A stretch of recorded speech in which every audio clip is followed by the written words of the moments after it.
찾으신 줄을 믿고요. 교독을 하겠습니다.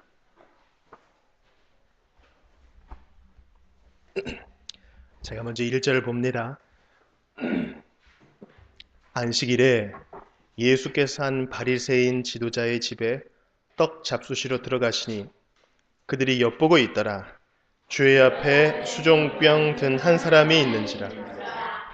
예수께서 대답하여 율법 교사들과 바리새인들에게 이르시되 안식일에 병 고쳐주는 것이 합당하냐 아니하냐. 그들이 잠잠하거늘 예수께서 그 사람을 데려다가 고쳐 보내시고 또 그들에게 이르시되 너희 중에 누가 그 아들이나 소가 우물에 빠졌으면 안식일에라도 곧 끌어내지 않겠느냐 하시니 그들이 이에 대하여 대답하지 못하니라. 청함을 받은 사람들이 높은 자리 택함을 보시고 그들에게 비유로 말씀하여 이르시되 내가 누구에게나 혼인잔치에 청함을 받았을 때에 높은 자리에 앉지 말라. 그렇지 않으면 너보다 더 높은 사람이 청함을 받은 경우에 너와 그를 청한 자가 와서 너더러 이 사람에게 자리를 내주라 하리니 그때 네가 부끄러워 끝자리로 가게 되리라. 청함을 받았을 때에 차라리 가서 끝자리에 앉으라. 그러면 너를 청한 자가 와서 너더러 보시어 올라앉으라 하리니 그때야 함께 앉은 모든 사람 앞에서 영광이 있으리라. 무릇 자기를 높이는 자는 낮아지고 자기를 낮추는 자는 높아지리라. 또 자기를 청한 자에게 이르시되 내가 점심이나 저녁이나 베풀거든 벗이나 형제나 친척이나 부한 이웃을 정하지 말라. 두렵건대 그 사람들이 너를 도로 청하여 내게 가품이 될까 하노라. 잔치를 베풀거든 차라리 가난한 자들과 몸 불편한 자들과 저는 자들과 맹인들을 청하라.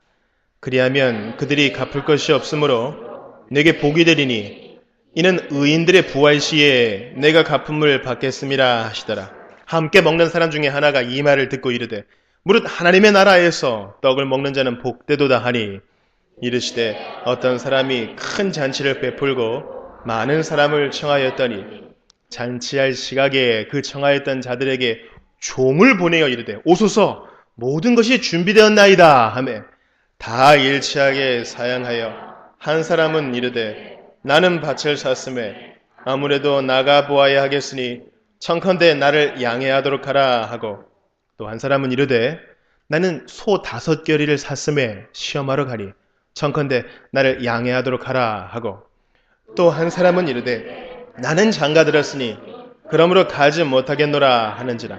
종이 돌아와 주인에게 그대로 고하니 이에 집주인이 노하여 그 종에게 이르되 빨리 시내 거리와 골목으로 나가서 가난한 자들과 몸 불편한 자들과 맹인들과 저는 자들을 데려오라 하니라. 종이 이르되 주인이여 명하신 대로 하였으되 아직도 자리가 있나이다. 주인이 종에게 이르되 길가 산 울타리가로 나가서 사람을 강권하여 데려다가 내 집을 채우라. 내가 너희에게 말하노니 전에 청하였던 그 사람들은 하나도 내 잔치를 맛보지 못하리라 하였다 하시니라. 아멘. 기도합시다. 하나님, 주께 감사합니다. 아무것도 아닌 저희를 이렇게 사랑해 주셔서 하나님의 은혜를 입게 하시고 하나님의 오래 참으심을 입게 하시니 오늘도 경험하게 하시고 앞으로도 보장받게 하시니 감사합니다. 주여, 모든 것이 주께로부터 왔음에 누가 자랑할 수 있겠나이까? 이 시간 간절히 구하옵나니 겸손한 마음을 주시어 주의 말씀을 스폰지처럼 잘 받아들일 수 있도록 마음을 예비시켜 주시옵소서. 지난 한 주간 많은 일들이 있었나이다. 주님, 저희의 부족한 점은 다 회개하였사오니 주께서 잊으신 것처럼 저희도 기억하지 말게 하여 주셔서 더 이상 죄책감이나 부끄러움 속에 살지 않도록 도와주시며 은혜 속에 가슴을 활짝 펴고 찬송하며 살게 하여 주시옵소서. 이 자리에 어린아이들과 청년들이 있나이다. 그들의 삶에 복을 내려주셔서 다니엘처럼 요셉처럼 순결하게 보존하시되 하나님 나라에서 또한 이 땅에서 칭찬과 존경을 받으며 거룩한 길 걷게 하여 주시옵소서. 모든 악한 것들의 침략이 있사오니 그들을 보존하여 주시옵소서. 오히려 이겨내게 하여 주시옵소서. 우리의 가장들을 위해 기도합니다. 세상 속에서 주께서 맡겨주신 사명 따라 열심히 땀 흘리며 일하였사오니 하나님께서 그들의 땀에 합당한 은혜를 내려주시고 합당한 보상을 예비해 주시기를 원합니다. 하나님 아버지, 우리 가장들이 일하오나 주께서 거기에 응답하시어 모든 쓸 것을 공급하시오니 먼저 기도하는 가장들이 다 되게 하여 주시옵소서. 우리의 어머니들을 위해 기도합니다. 자녀들을 말씀과 기도로 양육하는 어머니들의 책임이 중차대하오니 먼저 기도의 어머니가 되게 하여 주시고 먼저 그들의 심령에 은혜를 더하여 주시옵소서. 하나님, 오늘 말씀을 배설한 이후에 성찬을 갖습니다. 주의 몸과 피를 생각하며 마음에 감동이 있게 하시고 보이는 말씀을 통해서 하늘잔치의 맛을 보게 하시고 앞날에 대한 기대도 갖게 하여 주시옵소서. 죄악된 육체를 벗어버리고 주님 나라에서 만찬을 즐기며 우리 주님과 혼인잔치를 즐길 그날을 바라보며 이 땅의 모든 시련을 잊어버리게 하여 주시옵소서. 하나님께서 무능한 것의 입을 통하여 오늘도 말씀이 잘 해석되게 해주실 것을 믿사옵고 이 자리에 앉은 모든 이들에게 복을 내려주실 줄 믿사오며 예수님 이름으로 기도합니다. 아멘. 우리 서로 인사합시다. 안녕하세요. 반갑습니다.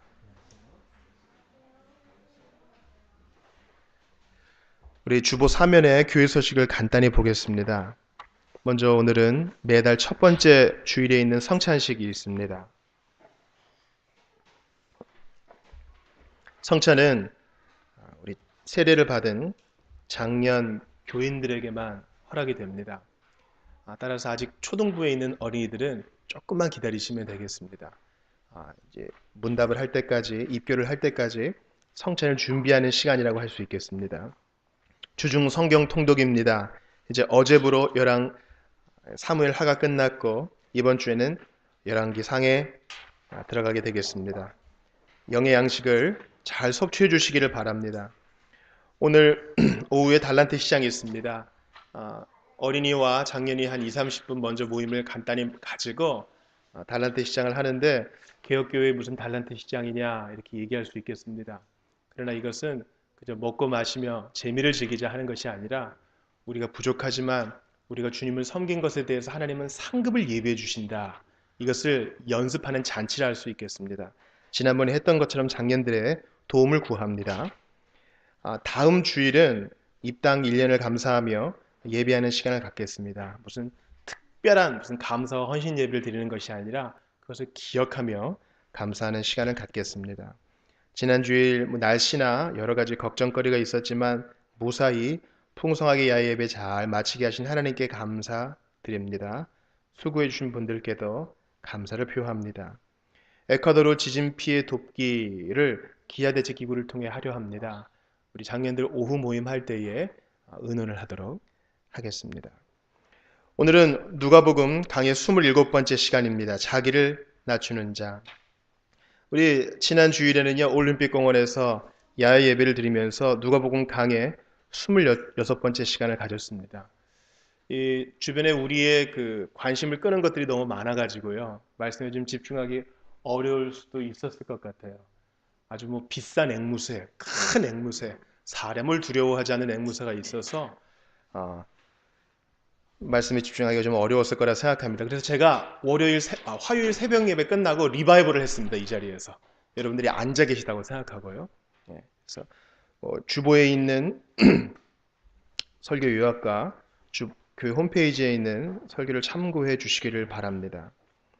예수님께서는요. 헤롯은 바로 암여우다.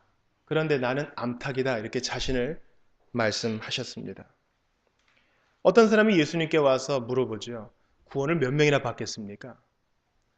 어제 한때 검색어 1위에 올랐던 CBS 본사 앞에서 신천지 교우들이 한 1만여 명이 모여서 이제 시위를 했죠. 그들의 교리 중에 하나는 요한계시록에 나와 있는 문자 그대로 14만 4천 명이 구원을 받게 될 것이라는 믿음을 견지합니다. 그런데 예수님께 지난주에 물어봤던 사람도요, 마찬가지로 수에 대해 관심이 있었습니다. 몇 명이나 구원받게 될까요? 그러나 예수님은요, 그것은 네가 몰라도 되는 것이다. 너의 경건에 도움이 되지 않는 것이다. 친구여, 그게 너와 무슨 상관이 있는가? 주님이 그렇게 물으시며 오히려 좁은 길에 들어가기를 힘쓰라. 좁은 문으로 들어가기를 힘쓰라고 말씀하십니다. 그러면서 이제 자신을 암탉으로 표현하시죠. 내가 너희를 얼마나 많이 초청했느냐. 암여우에게 놀란 병아리들이 엄마한테 쪼르르 달려오면 어미닭은 항상 준비가 되어 있는데 왜 너는 들어오지 않느냐. 이 좁은 문으로 들어오면 생명의 길이 열려 있는데 너는 왜 오지 않느냐. 네가 원하지 아니하였도다. 다른 이유가 없어요. 외적인 이유가 없는 게 아니에요. 하나님의 은혜가 모두 다 준비되어 있어요. 오늘 우리 14장 들어가잖아요. 14장을 1절부터 24절까지 읽은 이유가 있어요. 계속 1절부터 24절까지 잔치의 모티브예요. 잔치의 모티브입니다. 모든 게 다 준비되어 있어요. 음식이 부족한 것도 아닙니다. 모든 게 다 준비되어 있는데 오기를 원치 아니하였다. 주께서 그것 때문에 예루살렘을 향하여 우시는 겁니다. 너희가 원치 아니하였다. 과거의 선지자들을 그렇게 죽였던 너희여, 너희는 내게 오지 않는구나. 이 좁은 문 언젠가는 닫힐 텐데 노아의 방주를 하나님이 직접 닫으신 것처럼 지금 열려있는 생명으로 들어가는 이 좁은 문이 언젠가는 하나님이 직접 닫으실 텐데 너희가 오기를 원하지 않는구나. 사태의 긴박성을 너희가 모이는구나. 주님께서 마음 아파하시는 것입니다. 그래서 우리가 지난 주일에 어떤 것을 결단했습니까? 좁은 문으로 들어가기를 힘쓰기로. 영적인 것에 한번 우선순위를 두기로. 쓰러져가는 세상 일이 아니라 하나님의 일에, 영적인 일에 한번 자신을 들여보자고, 구체적으로 한번 결단해보자고 했습니다. 우리 한번 지난주에 우리 영적 여정을 한번 보자고요. 성경 읽기. 급한 일이 있으면은요, 정말 1순위로 밀려나는 것들의 하나가 아닙니까? 기도하기. 별로 티 안 나잖아요. 여러분, 이 땅에서 가장 소중한 일 중에 하나는 별로 티 안 나는 것인 거 아세요? 별로 티 안 나요. 그러나 그것이 하나 둘 쌓이면 우리의 영혼에 크나큰 해가 미쳐지는 것입니다. 구제는 어떻습니까? 저 사람 또 만날 텐데. 아니요. 필요가 있는 그 사람은 하나님께서 보내주신 것이니 그 다음에 또 만날 것을 기약할 수 없습니다. 바로 내게 주어졌을 때 바로 그 순간 섬겨주어야 하는 것입니다. 오늘 우리는 누가복음 14장에 들어가며 먼저 자기를 낮추는 자로서 전반부를 보기를 원합니다. 예수님께서 안식일에 한 바리새인 지도자의 집에 초청을 받으셨습니다. 그런데 여러분 14장 1절을 다시 한번 보세요. 안식일에 예수께서 한 바리새인 지도자의 집에 떡 잡수시러 들어가시니, 여기 같이 읽을게요. 시작. 그들이 엿보고 있더라. 주님은 모든 걸 알고 계세요. 왜 초대했는지도 아세요. 이제 바리새인들의 마음은 굳게 정해져 있어요. 저거 한번 걸리기만 해봐. 한번 걸리면 이제 다시는 입을 열지 못하게 만들리라. 그들의 마음이 이렇습니다. 주님은 엿보고 계신 줄 알면서도 들어가십니다. 왜요? 선한 일을 할 기회가 있기 때문에 그들의 엿봄과 고소 따위는 아무것도 아닌 거예요. 여러분 그거 아세요? 우리가 세상 속에 살면 사람들은 우리를 엿봅니다. 안 보는 척하면서 봐요. 저 사람은 교회 다니는 사람이지 딱 알아요. 그래서 우리가 한번 어울려가지고요, 한번 친구가 되어보고 싶어서 한번 질펀하게 같이 한번 놀아보세요. 그러면은 너 교회 다니는 사람이 그래도 되냐? 오히려 그들이 우리를 걱정해 줍니다. 사람들은 우리를 관찰해요. 뭐가 다른가 좀 보자. 예수님도 그런 관찰 대상이 되셨습니다. 그러나 주님은 그들의 눈에 종이 되지 않으시고 자신의 일을 묵묵히 감당하십니다. 담대히 수행하십니다. 2절 보세요. 주의 앞에 수종병 든 한 사람이 있는지라. 개역 한글 성경에는 그것을 고창병이라 그랬습니다. 드롭스라 그러는데요. 아무튼 몸이 띵띵 붓는 거예요. 나쁜 체액 때문에. 그러니까 눈에 선명하게 띄는 것이죠. 눈이 온몸에 그냥 부어가지고요. 겨우겨우 이 잔치 자리에 온 사람입니다. 엿보는 사람들이 좋은 기회를 얻었죠? 좋아. 안식일에 저 병자를 고치나 안 고치나 한번 보자. 고치면 안식일을 범하는 것이요, 안 고치면 여태까지 자기가 말한 사랑의 계명을 어기는 것이니 오케이. 더 이상 빠져나갈 길이 없구나. 어떻게 하나 보자. 주님이 그 여우 같은 그들의 생각을 꿰뚫어 보세요. 그리고 3절 보세요. 예수께서 이르시되 율법 교사들과 바리새인들에게 이르시되, 그들은 뭐 사랑을 행하는 거 이런 거 관심 없어요. 한번 예수 한번 걸려봐. 이 생각만 있어요. 예배 때 하나님을 경외하는 게 아니라 팔짱을 다 끼고서 어떻게 하나 보자 하는 거예요. 그들에게 주님이 질문하십니다. 안식일에 병 고쳐주는 것이 합당하냐 아니하냐. 그들이 어땠다 그래요? 잠잠하거늘. 여러분, 그들은 잠잠할 수밖에 없어요. 합당하냐 아니하냐. 예 아니요로 대답할 수 있잖아요. 주님 합당합니다. 그러면 그래 당연하지. 그럼 너희들이 좀 도와줘. 이렇게 될 수 있는 겁니다. 합당하지 않습니다. 그러면 사람들에게 질책을 받게 될 거예요. 저 불쌍한 사람을 그냥 둔다 말이에요. 그들은 자기들이 할 일은 예수를 고소하는 일뿐이므로 아무 대답하지 않습니다. 여러분, 우리가 보통 강의를 들을 때 자, 그렇게 생각하시는 분 손 들어보세요. 자, 내려주시고요. 그렇게 생각하지 않으시는 분들 손 들어보세요. 그리고 강사 그러죠. 손을 안 드시는 분들은 뭐예요? 그러잖아요. 잠잠하거늘. 그것은 안 돕겠다는 얘기예요. 사랑의 마음이 없다는 것입니다. 가만히 있으면 중간은 간다. 그게 아니에요, 여러분. 우리는 너무 여기에 많이 숨어 지냈습니다. 적극적으로 우리에게 놓여진 기회를 활용해야 되는데 이 무능한 인생은 그것을 잘 포착 못하는 것입니다. 바로 내가 율법교사요. 바로 내가 왕 바리새인입니다. 이런 고백이 있어야 돼요. 우리가 누가복음 보면서 예수님께 엄청나게 깨지는 바리새인들을 보잖아요. 그때마다 잘됐다. 저 인간들 못됐어. 그걸로 끝나면 안 돼요. 주여 내가 그로소이다. 그런 고백이 있어야 됩니다. 그와 나나 다른 게 없습니다. 이런 고백이 있어야 돼요. 우리가 요즘 사무엘하 끝나고 열왕기상 들어갔잖아요. 다윗 마음을 막 박박 긁는 사람이 있죠. 근처에. 누구예요? 수르야의 아들 요압이 있잖아요. 친척인데 그렇게 말을 안 들어먹어요. 그럴 때마다 이제 나중에 요압이 제단 뿔을 잡지만 나쁜 일을 한 사람은 제단 뿌리고 뭐고 없어요. 그냥 바로 죽임을 당하죠. 그럴 때 요압 참 고소하다. 그게 아니에요. 주여 내가 요압과 같은 자로소이다. 그런 거예요. 길선주 장로가 평양 대부흥 때 회개하면서 뭐라 그래요? 주여 내가 아간과 같은 자입니다. 우리가 성경 인물을 보면서 나를 돌아봐야지. 그거 참 잘됐다. 남 얘기하듯이 보면 안 된다는 것입니다. 잠잠한 바리새인과 율법교사들. 그러나 주님은 잠잠하지 않으시고 그를 데려다가 고치고 보내십니다. 이 고창병 든 사람이, 수종병 든 사람이 고쳐주세요 한 것도 아니에요.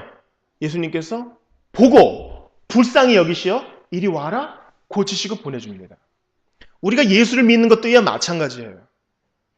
여러분, 내가 언제 처음 믿음을 가졌나 생각해 보세요.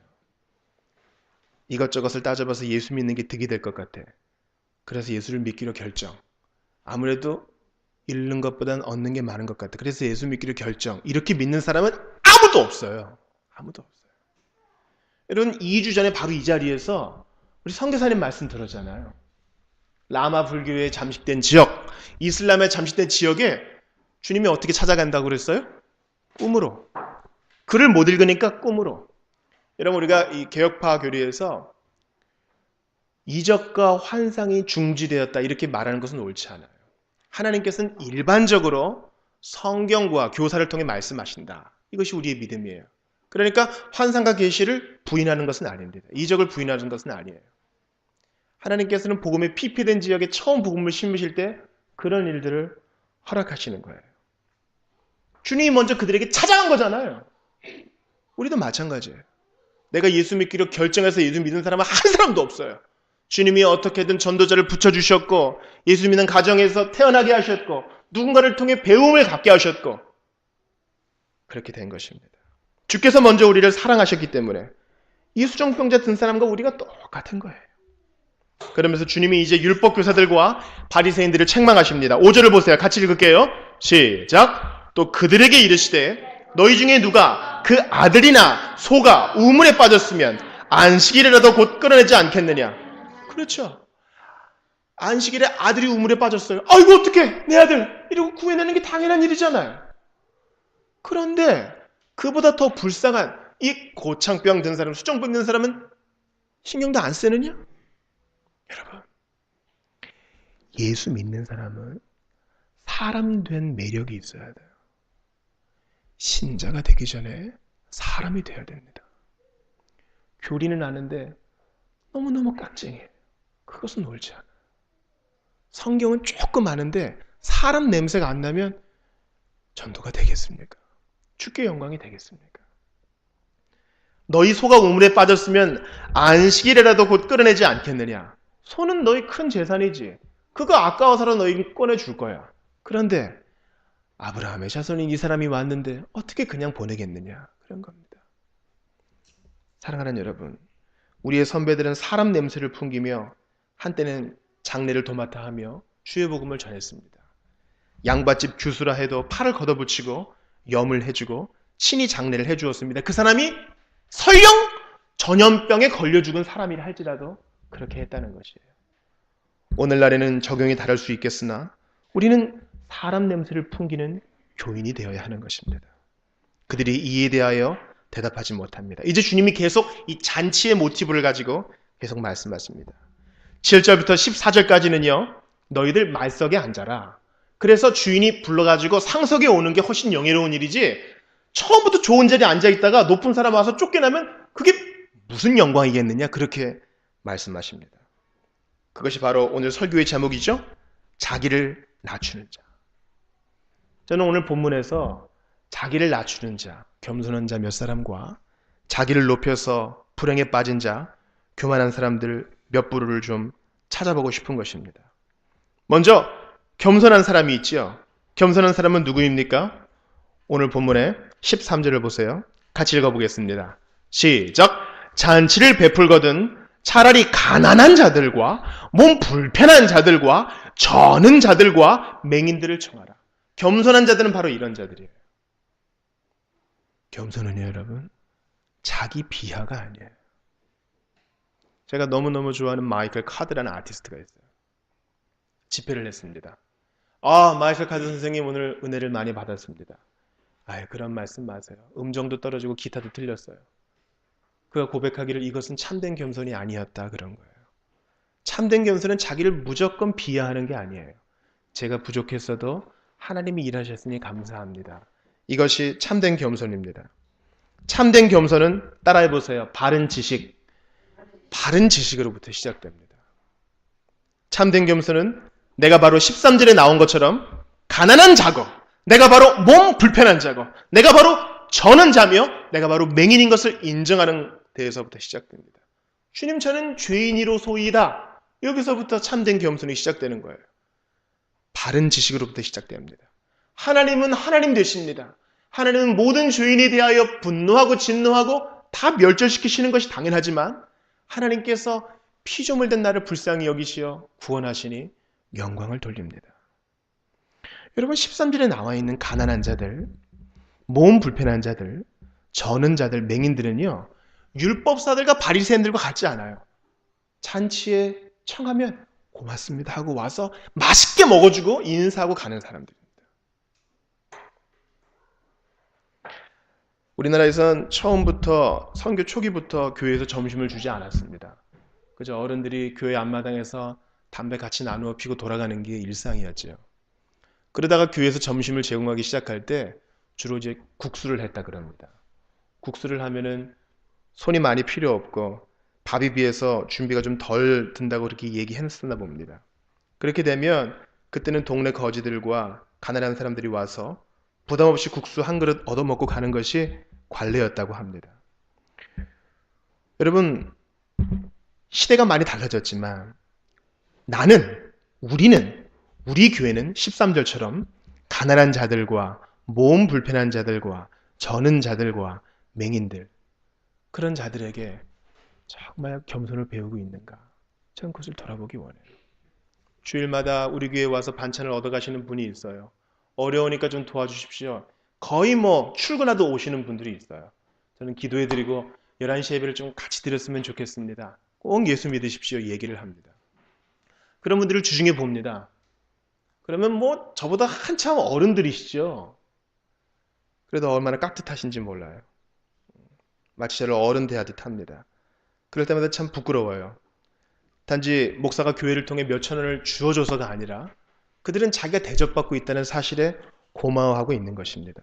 여러분 그게 참 겸손 아니겠어요? 우리는 어때요? 주께서 은혜를 주시면 겸손히 고맙습니다. 이렇게 받습니까? 아니면 그걸 당연한 것처럼 여깁니까? 우리는 때로 나도 모르는 사이에 이러한 겸손을 잃어버리고 바른 지식을 잃어버리고 내가 누구인지에 대한 바른 지식을 잃어버리고 은혜를 권리로 생각할 때가 많은 것입니다. 오늘 본문에 또 한 부류의 겸손한 자가 있습니다. 누구입니까? 21절을 같이 읽어볼게요. 시작. 종이 돌아와 주인에게 그대로 고하니 이에 집주인이 노하여 그 종에게 이르되 빨리 시내의 거리와 골목으로 나가서 가난한 자들과 몸 불편한 자들과 맹인들과 저는 자들을 데려오라 하니라. 우리 주님이 2번이나 이렇게 말씀하세요. 이 사람들은 너희처럼 거절 안 해. 이 사람들은 먹을 게 있으니까 오라 그러면 오는 사람들이야. 너희들은 어떠냐? 너희들과 다르지? 너희는 팔짱을 끼고 엿보려고나 하지. 주님 내가 여기 있습니다. 그렇게 얘기 안 하잖아. 주님께서 오늘 우리에게 주시는 경고예요. 도전이에요.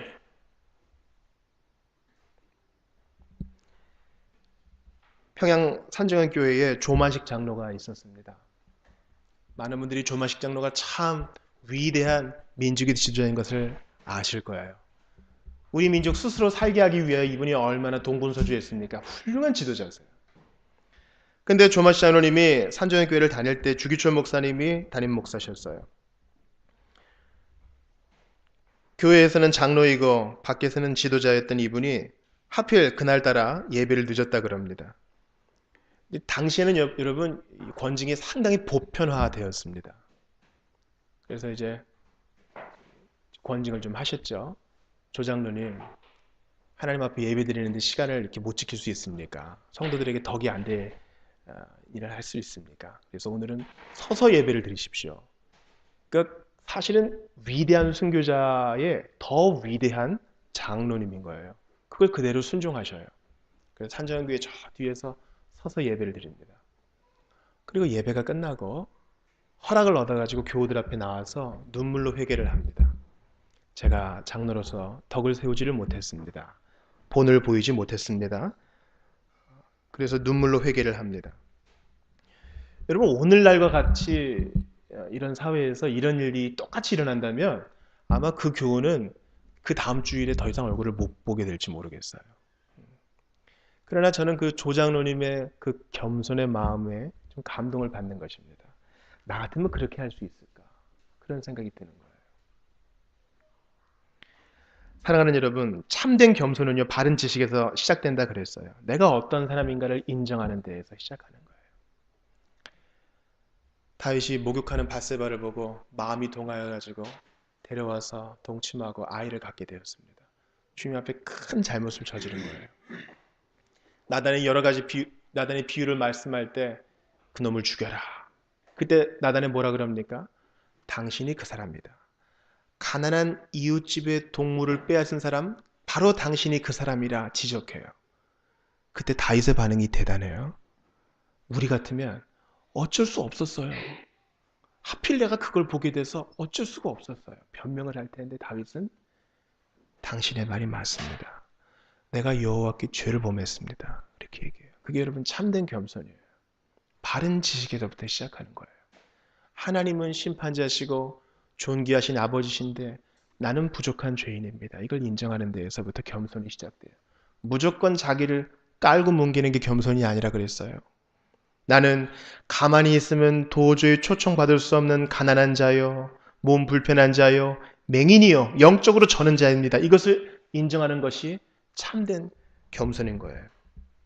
내가 민족운동 하다가 좀 늦을 수도 있지 이렇게 뻐기는 것이 아니라 하나님 앞에 내 양심상 거리끼는 일을 하였으니 회개합니다. 이게 바른 겸손인 것입니다. 사랑하는 여러분, 한때 모라비아 교도들은요, 종들에게, 노예들에게 복음을 전하기 위해서 자기 스스로를 노예로 팔았다 그럽니다. 오늘 본문에 23절 말씀이 있어요. 제가 너무 좋아하는 말씀인데 같이 읽어볼까요? 시작. 주인이 종에게 이르되 길과 산 울타리 가로 나가서 사람을 강건하여 데려다가 내 집을 채우라. 여러분 이거 누가 얘기한 것이냐면 조지 윗필드라는 사람이 얘기한 거예요. 이 성경을 인용해가지고요. 18세기, 잘 들으세요. 영국이 프랑스와 같이 혁명을 겪지 않았던 이유는 18세기에 조지 위필드와 존 웨슬레가 그 나라에 있었기 때문이에요.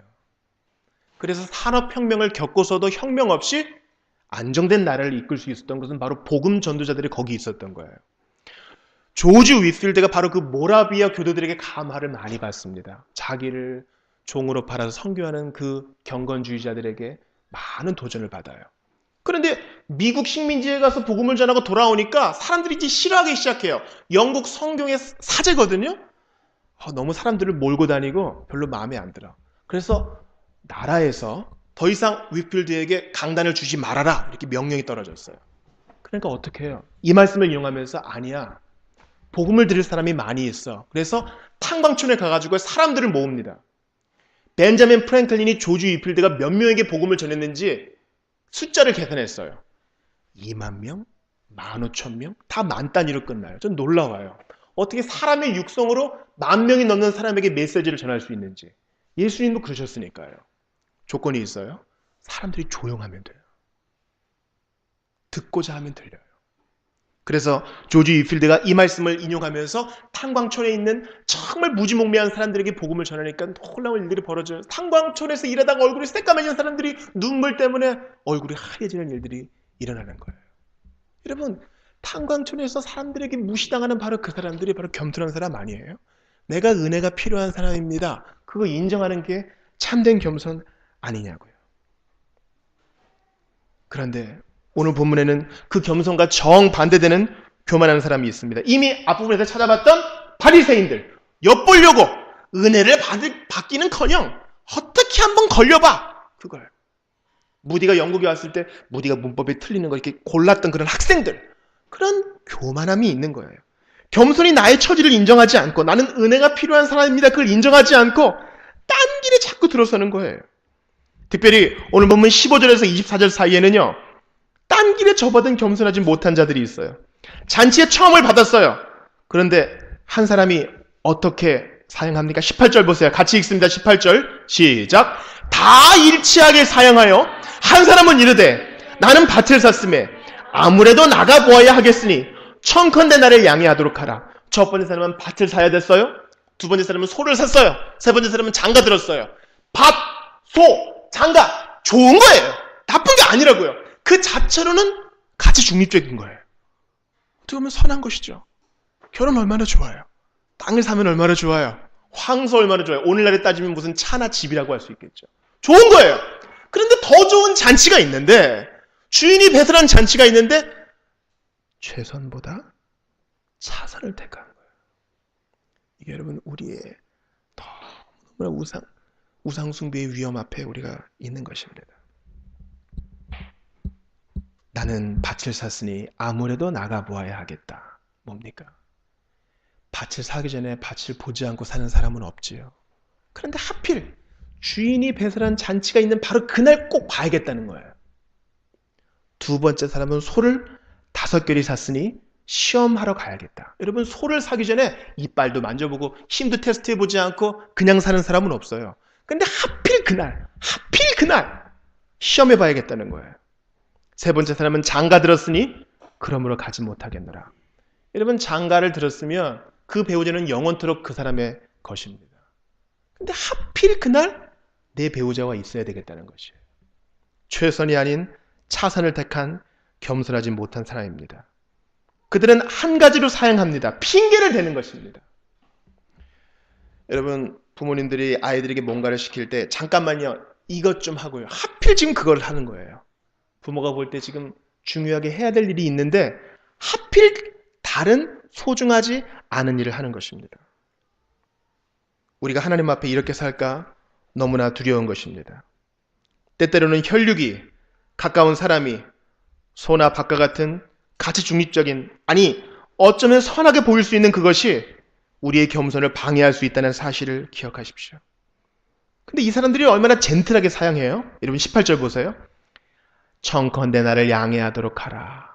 아주 신사적으로 거절하죠. 20절도 보세요. 그러므로 가지 못하겠노라. 소 산 사람, 밭선 사람은 양해하도록 하라.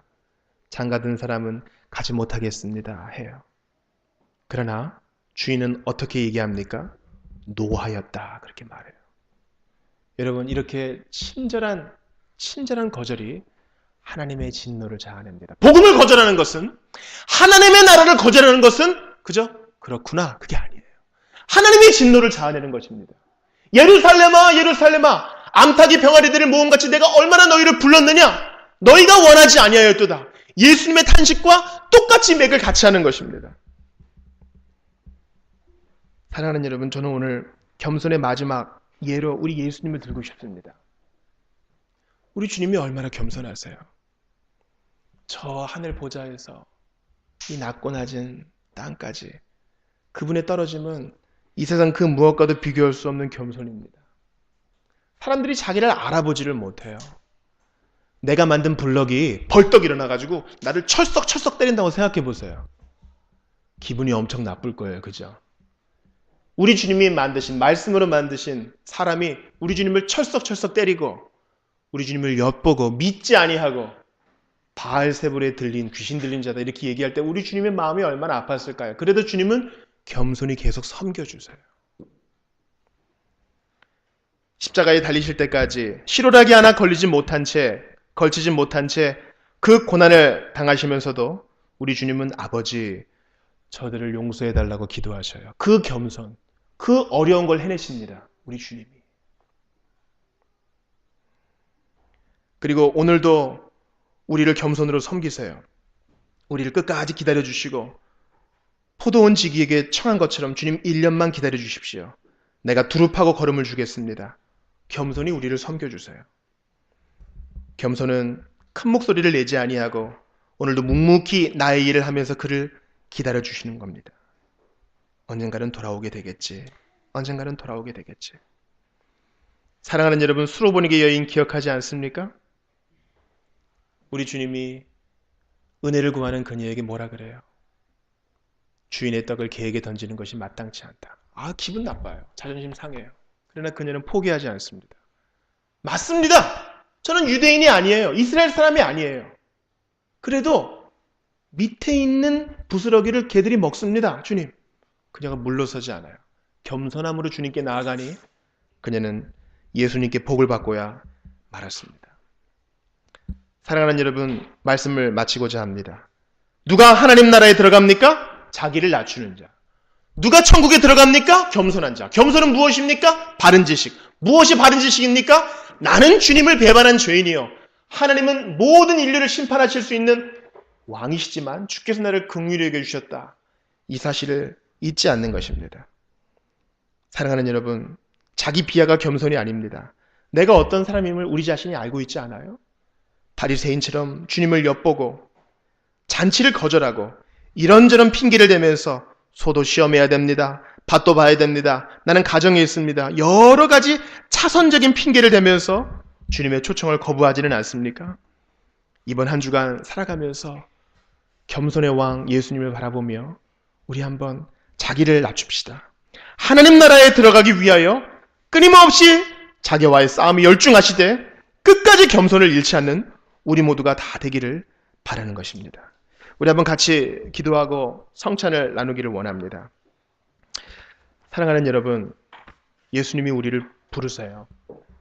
우리를 부르실 때 십자가에 달리신 그 만드신 사람들에게 죽임당하신 왕을 한번 생각해 보세요. 그분이 겸손히 우리를 기다려주고 철 들 때까지 참아주셨습니다. 그러니 우리도 자기를 낮추어 연약한 자를 품어 안고 우리에게 맡겨진 사명을 잘 감당해야 되겠어요. 마땅히 큰 소리를 낼 수 있습니다. 마땅히 내 권리를 주장할 수 있습니다. 최선이 아닌 차선을 얘기하면서 내일로 미루고 그러다가 세월이 이렇게 흘러버렸잖아요. 사랑하는 여러분, 자기를 낮추고 이번 한 주간 주께서 맡겨주신 사명을 잘 감당하기 원합니다. 우리 그런 마음으로 한번 같이 기도했으면 좋겠습니다. 같이 기도합시다. 하나님 아버지, 자기를 낮추는 자, 바리새인들은 얼마나 주님의 마음을 아프게 했는지 핑계를 대면서 가지 않고 주님이 얼마나 암탉처럼 우리를 불러 모으시는데 주여 내가 바로 그 사람입니다. 아버지 하나님, 너무너무 핑계가 많고 너무너무 합리적인 이유들이 많아요. 하나님이 지금도 부르시는데 그저 나를 불쌍히 여기면서 겸손의 왕이신 예수 그리스도의 사랑을 받았사오니 이제 다시 한번 은혜를 주시어서 기회를 주시어서 자기를 낮추어 바리새인의 길, 율법사의 길이 아니라 겸손히 초청을 받으면 가는 저희가 되게 도와주시옵소서. 아버지 하나님 도와주시옵소서. 우리 주님께서 함께해 주시리라 믿습니다. 모든 주의 백성들 도와주시옵소서. 하나님 아버지 도와주시옵소서. 하나님 아버지, 저희가 겸손한 교우들과 함께 신앙생활을 하게 하시니 감사합니다. 오늘 자기를 낮추는 자라는 제목으로 말씀을 들었는데 과연 내가 바리새인, 주님을 엿본 율법사, 솟았습니다, 봤었습니다, 장가들었습니다, 주님의 초청을 거부한 사람이 아닌지 돌아봅니다. 그리고 주님의 초청을 마음껏 받아들인 가난한 자들, 몸 불편한 자들, 맹인들, 저는 자들에게 배웁니다. 주여, 내가 여기 있사오니, 은혜가 필요한 내가 여기 있사오니 주님 부르실 때 가겠습니다. 더 이상 미루지 않겠습니다. 오늘 기도하고 지금 기도하고 바로 이 순간 마음을 쏟아놓겠습니다. 간절히 주님 앞에 바로 지금 나아가겠습니다. 겸손히 겸손의 왕이신 예수님을 따라가는 저희들이 다 되게 하여 주시옵소서. 나를 드러내고 나의 권리를